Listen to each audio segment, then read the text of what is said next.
معزز ناظرین گرامی، آپ دیکھ رہے ہیں ابرار انفو پوائنٹ اور میں ہوں آپ کا میزبان ابرار بھچر۔ میری طرف سے آپ سب دیکھنے اور سننے والوں کو السلام علیکم۔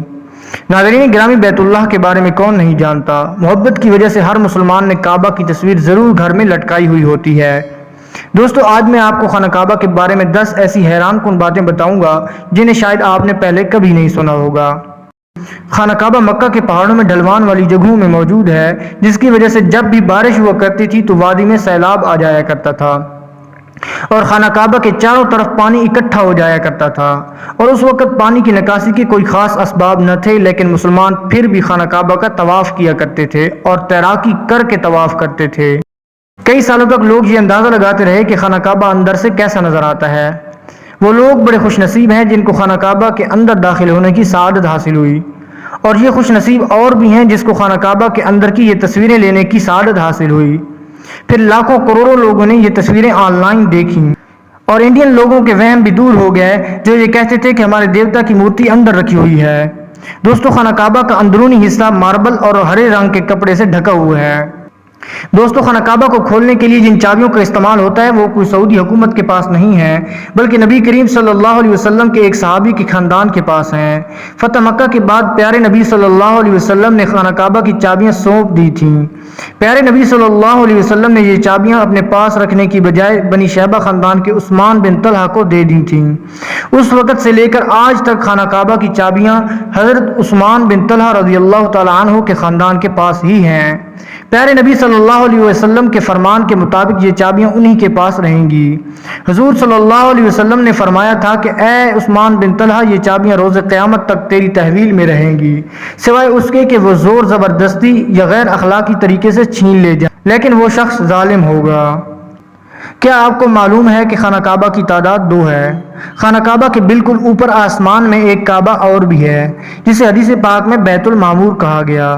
نبی کریم صلی اللہ علیہ وسلم نے معراج کا واقعہ سناتے ہوئے فرمایا کہ جب مجھے بیت المعمور دکھایا گیا تو میں نے اس کے بارے میں حضرت جبرائیل علیہ السلام سے پوچھا تو انہوں نے فرمایا کہ یہ بیت المعمور ہے جہاں روزانہ 70,000 فرشتے اللہ کی عبادت یعنی طواف کرتے ہیں، اور جب وہ یہاں سے چلے جاتے ہیں کبھی واپس بھی نہیں آتے، مطلب ہر دن ایک نیا دستہ یہاں آتا ہے۔ دوستو، ہم لوگوں کو خانہ کعبہ کے کالے کپڑے اور سونے کے دھاگوں سے سلے ہوئے غلاف کو دیکھنے کی ایسی عادت ہو چکی ہے کہ ہم خانہ کعبہ کو کسی دوسرے رنگ میں تصور بھی نہیں کر سکتے۔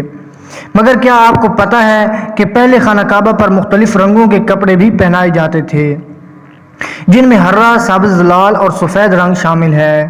جس کپڑے سے خانہ کعبہ کو کور کیا جاتا ہے اسے کسوہ کہتے ہیں۔ یہ کپڑا خالص ریشم کا بنا ہوا ہوتا ہے، اس پر قرآن پاک کی کئی آیتیں سونے کے دھاگے سے لکھی ہوئی ہوتی ہیں۔ ہر سال حج کے دوران 9 ذی الحجہ کو فجر کی نماز کے بعد غلاف کعبہ کو چینج کیا جاتا ہے۔ ہر سال غلاف کعبہ پر $60 ملین یعنی 9 کروڑ 30 لاکھ کے لگ بھگ خرچہ آتا ہے، جو کہ سعودی حکومت خرچ کرتی ہے۔ دوستو، کعبہ کعب کا عرض ہوا کرتا ہے یعنی چوکور۔ حضرت ابراہیم علیہ السلام کے وقت کعبہ کا ایک حصہ گول ہوا کرتا تھا جسے آج ہم حتیم کہتے ہیں۔ حتیم کعبہ کا ہی حصہ ہے۔ آج آپ دیکھتے ہوں گے کہ طواف کرنے والے لوگ حتیم سے باہر سے ہی طواف کرتے ہیں۔ دراصل ظہور نبوت سے پہلے جب قریش نے کعبہ کی تعمیر کی تھی تب وہ حلال اکٹھا کرنے میں ناکام ہو گئے تھے، اور وسائل کی کمی کی وجہ سے انہوں نے کعبہ کے اس حصے کو چھوڑ دیا تھا۔ ناظرین گرامی، آپ نے کبھی غور کیا ہے کہ حجر اسود ہمیشہ چاندی کے کوچ میں ہی کیوں گرا رہتا ہے؟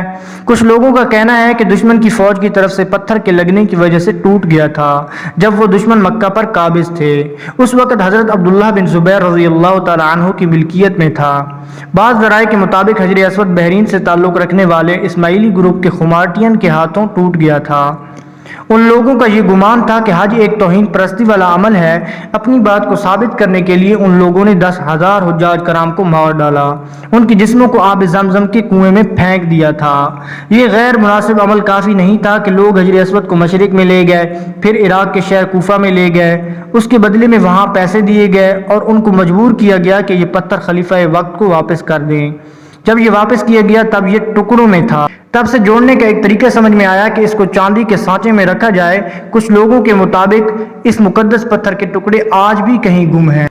دوستو کیا آپ کو معلوم ہے کہ خانہ کعبہ میں پہلے دو دروازے ہوا کرتے تھے، ایک خانہ کعبہ میں داخل ہونے کے لیے اور دوسرا باہر نکلنے کے لیے، اور ایک کھڑکی بھی ہوا کرتی تھی، مگر خانہ کعبہ میں صرف ایک ہی دروازہ رکھا گیا ہے، اور یہ دروازہ 1979 میں لگ بھگ 300 کلو سونے سے بنایا گیا تھا۔ اس سے پہلے یہ دروازہ چاندی کا ہوا کرتا تھا، اور جو پہلے کھڑکی ہوا کرتی تھی اس کو بھی ہٹا دیا گیا تھا۔ دوستو نبی کریم صلی اللہ علیہ وسلم کے زمانے میں کوئی بھی مسلمان خانہ کعبہ کے اندر آ جا سکتا تھا اور عبادت بھی کر سکتا تھا۔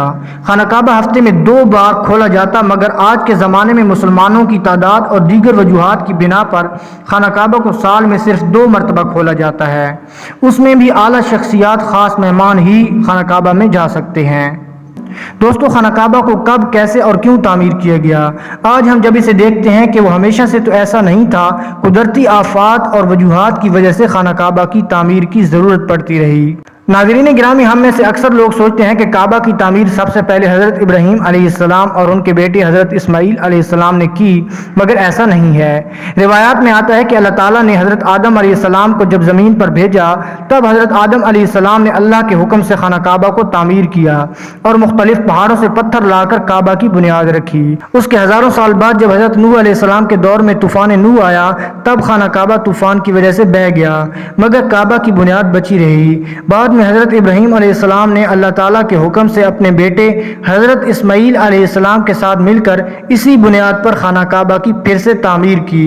پھر نبی کریم صلی اللہ علیہ وسلم کے زمانے میں ظہور نبوت سے پہلے قریش والوں نے پھر سے خانہ کعبہ کو تعمیر کیا، اور قریش کے لوگ اکثر حرام طریقے سے پیسے کمایا کرتے تھے، مگر انہوں نے قسم کھائی تھی کہ کعبہ کی تعمیر صرف حلال پیسے سے کریں گے، مگر وہ پوری طرح سے کامیاب نہ ہو سکے اور وسائل کی کمی کی وجہ سے کعبہ کا کام ادھورا ہی رہ گیا۔